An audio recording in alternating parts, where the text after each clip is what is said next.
बाद लगने वाला है। अभी हमारे ग्रहण से बचने के लिए, ग्रहण में सूर्य ग्रहण हो या चंद्र ग्रहण हो, उसमें जब ग्रहण होता है तो रेडियो एक्टिविटीज बहुत सारे कई प्रकार के किरण निकलते हैं जो नुकसानदेही होता है, हैजार्डस होता है। तो वो किरण से बचने के लिए यह दर्भ जो है, ये दर्भ का उपयोग हमें करना चाहिए। ये दर्भ दाब भी बोलते हैं, दाबड़ा भी बोलते हैं, और पूरे हिंदी भाषी लोग कुश बोलते हैं, और कई नामों से ये पहचाना जाता है। बहुवर्षायु ये एक किस्म की वनस्पति है, और ये वनस्पति का नाम जो है डिस्मोस्टेचिया बिपिनाटा।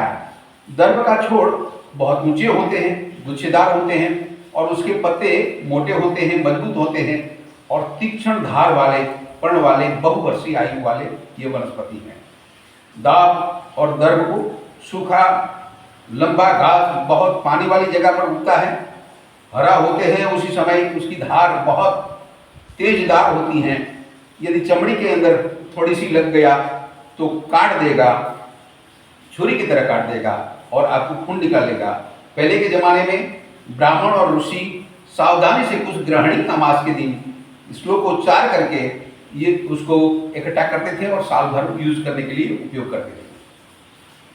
ऋग्वेद में दर्भ का उपयोग पूजन सामग्री और भगवान और पुरोहित के आसन के लिए हुआ करता था। भगवद गीता में 6ठे अध्याय में 11वें श्लोक में भगवान कृष्ण ध्यान करने के लिए कुश के आसन के ऊपर बैठने का बताया थे। बौद्ध धर्म में ऐसा माना जाता है कि बोधिसत्व जो प्राप्त किया था वो गौतम ने ये दर्भ के आसन पर बैठ के ही बोधिसत्व प्राप्त किया था।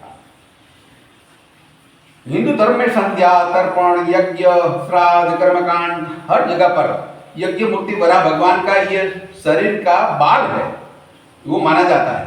पूजा यज्ञ सभी में चटाई बनाकर उसके ऊपर दर्भासन बनाया जाता था, और यज्ञ, होम, श्राद्ध, पिंडदान, हवन, धार्मिक विधि करते समय उसको अंगूठी बनाई जाती थी और उसको पवित्री बोला जाता था, पवित्रा बोला जाता था, और कंकण बनाकर यजमान को विधि में बैठाया जाता था और बांधा जाता था। और जब तक ये यजमान पहनते थे तब तक वो यजमान शुद्ध परिशुद्ध हुआ करता था और वो पिंडदान करने के लिए योग्य माना जाता था। दर्भ की 60 किस्म की जो किरण होता है उसको एब्जॉर्ब करने की क्षमता होती है।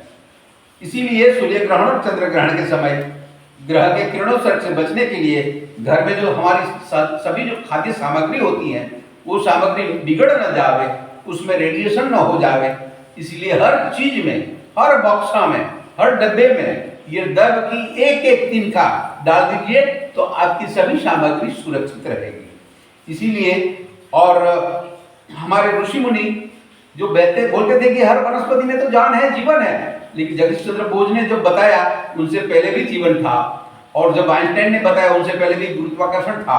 इसीलिए हमारी परंपरा में दर्भ का और हमारी परंपरा में जो वनस्पति का जो विज्ञान है, जो गहराई से जो हम वनस्पति को जानते हैं, हमारे ऋषि मुनियों ने जो बताया है उसके आधार पर हमारा जो विज्ञान काम कर रहा है। इसीलिए यदि आपको अपने आप को बचाना है तो आपको आयुर्वेद की ओर बढ़ना होगा, अपने आप को बचाना है तो हमारे अपनी परंपरा को पकड़नी होगी, तभी हम बच पाएंगे। वंदे मातरम, भारत माता की जय।